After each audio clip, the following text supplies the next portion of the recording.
Hello, people of YouTube, and now that as you know that we've come to the end of this series, it's time for us to do a little review of it.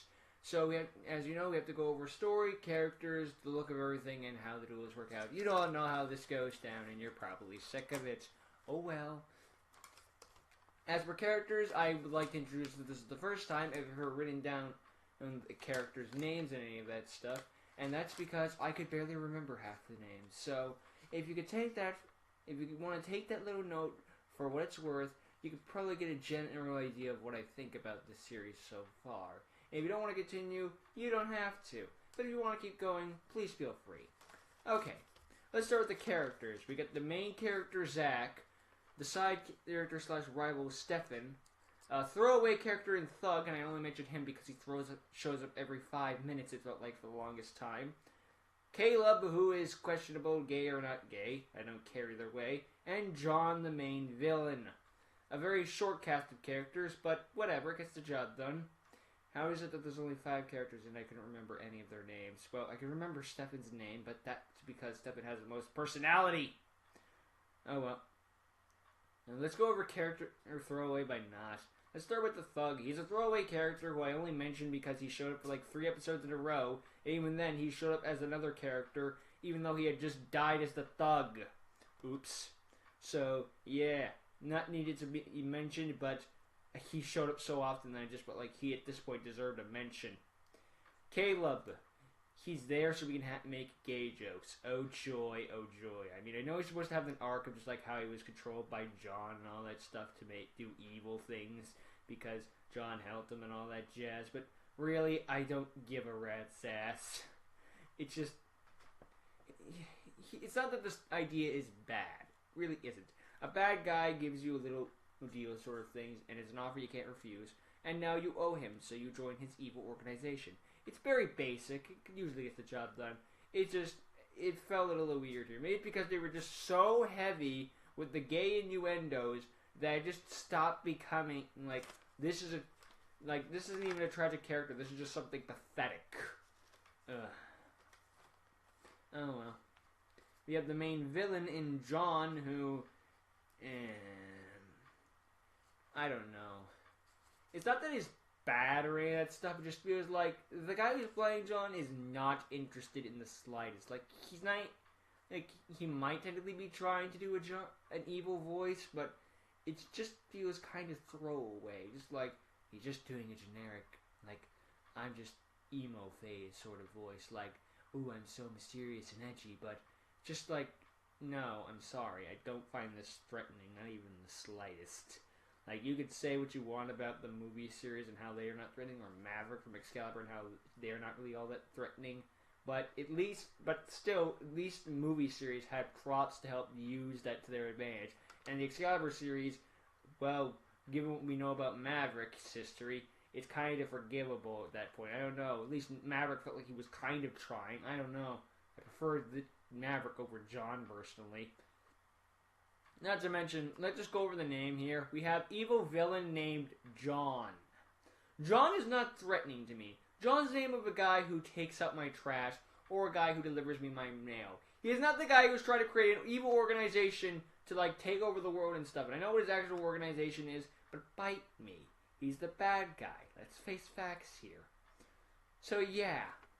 John, not that he's bad, it's just, I feel like there could have been another guy for the job. Who knows? Next we have the character whose name I keep forgetting, and it's sadly the main character, and that's Zack.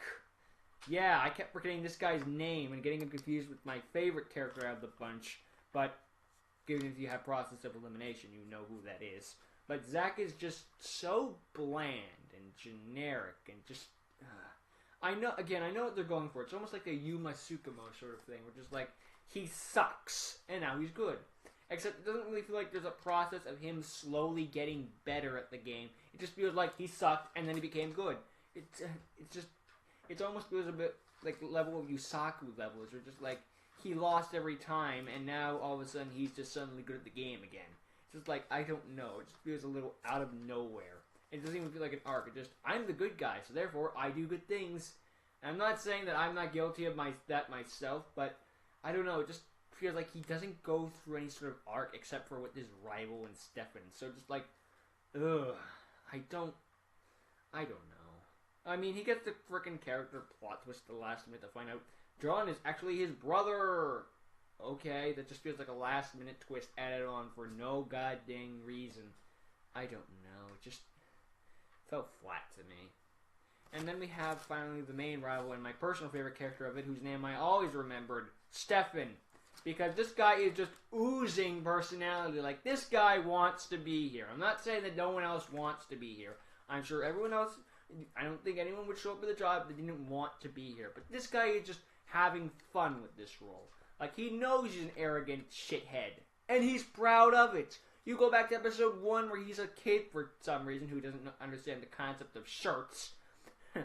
And, well, he's still the same cocky asshole you'll see in episode 12.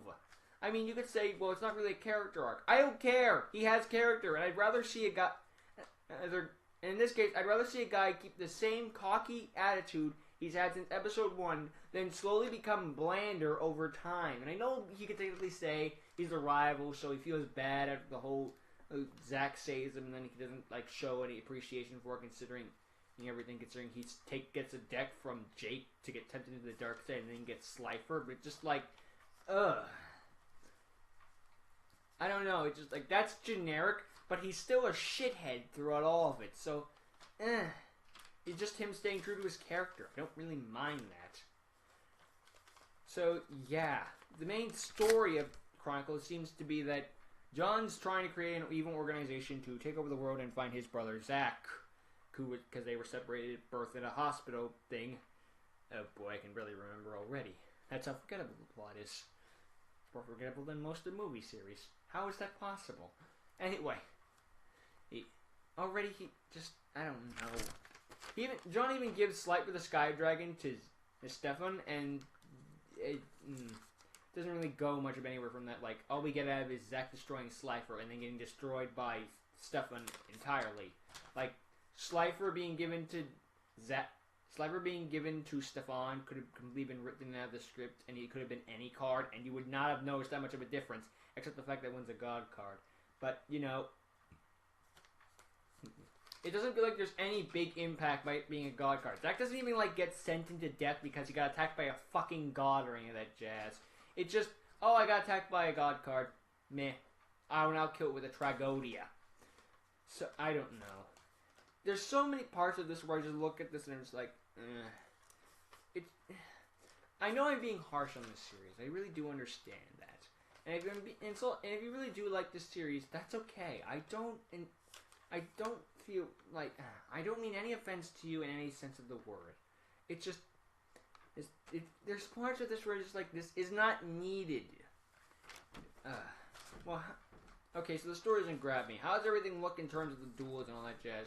Well, everything's actually there, so I guess that's not really that bad. Plus, it is kind of nice to see a ranch in terms of duels, considering, let's face it, we've seen the woods so much and open fields. Not every day you see a ranch in a Yu-Gi-Oh! Series, you know? Just good old-fashioned on the open plains. They're probably from Texas or something, but, you know, that sort of stuff. They're probably from Texas that have no southern accents. Oops. Anyway. At least it looks like Texas. I'm getting off topic. How do the duels themselves look? They're fine. They're very basic sort of things. Not to mention, I'm not a fan of the fact that it's kind of the Presco Mori problem where it's just like they have one monster on the screen at a time, or 2 cards maybe, and that's just to help speed up the production of the episodes and that sort of stuff, you know? But I was never a fan of that. Not to mention, he sometimes cuts off monsters in order to summon a new one. Just like, dude, make them smaller, and then just move them slightly. This is not rocket science. I could do this. I do this, for the record. It's just like, I've never been a fan of this. If I'm going to do something like this, I want to see the whole field and understand the entire concept.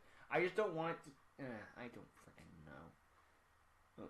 It's not that the duels are bad, just they're very basic. It feels like, what if we brought Syncro Monsters, NXZ, considering what happens later, what if we brought them into the Battle City playstyle? And instead of the Battle City playstyle being sped up, we're going to slow down the Synchros and XZs. It's just so basic, you know? It's just, everything is slow. They're still using fucking ritual monsters like frickin' in the... they're still using ritual monsters like Super War Lion and all that jazz. And their Battle Ox, all that crap. It's like, no, these cards stopped being good, per se, during the Syncro era. Why are you still using them? I mean, I know there's harkening back to nostalgia, and I don't mind having, like, your generic nostalgia cards. Like, I guess you want, because he has a Neo series, like, just like, okay, that's fine, I guess. But just like, I don't know, just like, some of these cards just stop being good at a certain point. You can't freaking play War Lion Ritual for a 2300 Ritual Monster. If you're gonna play a freaking Ritual card during the Synchro format, that Ritual Monster had better always be either Magician of Black Chaos or Blackluster Soldier, just because you get the biggest bang for your buck. Although in the Synchro Xyz era, you could say Necross, but those technically weren't out yet. Look, what's my final verdict of Chronicles as a whole? And I know this has been very short, but I just don't have much to say about this series. Look, I know I've been harsh on this series. And again, if you do like this series, I understand that. I can understand that you can appreciate something of it that I can't. But there's a part of me that looks at this and I'm just like, I don't know, like, whenever I think of a Yu-Gi-Oh! Fan series or something like that, Yu-Gi-Oh! Chronicles is one of the things that jumps to my mind. A bunch of kids making a Yu-Gi-Oh! Series, and they don't really have much of an idea of what they're doing. Like, there's no big plot going on or anything like that. Not much of a memorable character cast. Just a whole bunch of guys having a bunch of duels because, fuck you, it's Yu-Gi-Oh! That's what we have to do. Again, I know I sounded harsh, but I don't know. If you want to see Chronicles on your own time, you can go right ahead.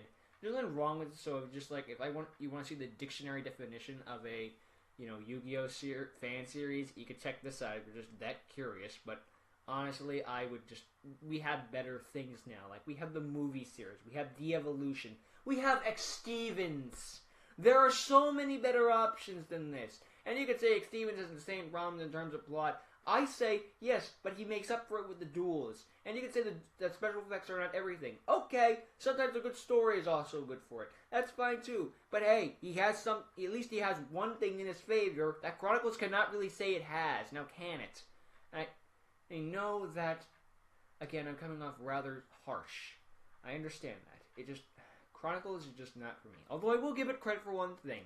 Whenever I was upset after a month and day and I had nothing to record, Chronicles' nice short time was something, considering I was always in a panic, and usually in this thing go Excalibur, Minecraft, Richie sort of thing, and then Chronicles, and then the Hitler thing, which then got added with Chaos charges because so many people were disliking Hitler. I wonder why. And then Richie Duelist Kingdom. The Minecraft series tend to be over 30 minutes, and I can't record 30 minutes after having about a 7-hour work shift. But Chronicles is always like, 15 minutes combined. You get to put all the different parts together. So I'm just like, okay, fine. I gotta give it that one. So I'll give Chronicles the benefit of that one. Their episodes are short and they're easy to get through. You can stomach the character cast. So yeah. Again, me personally, I'd say give Chronicles a skip. But if you like it, that's fine. So yeah, there's your verdict. Bye.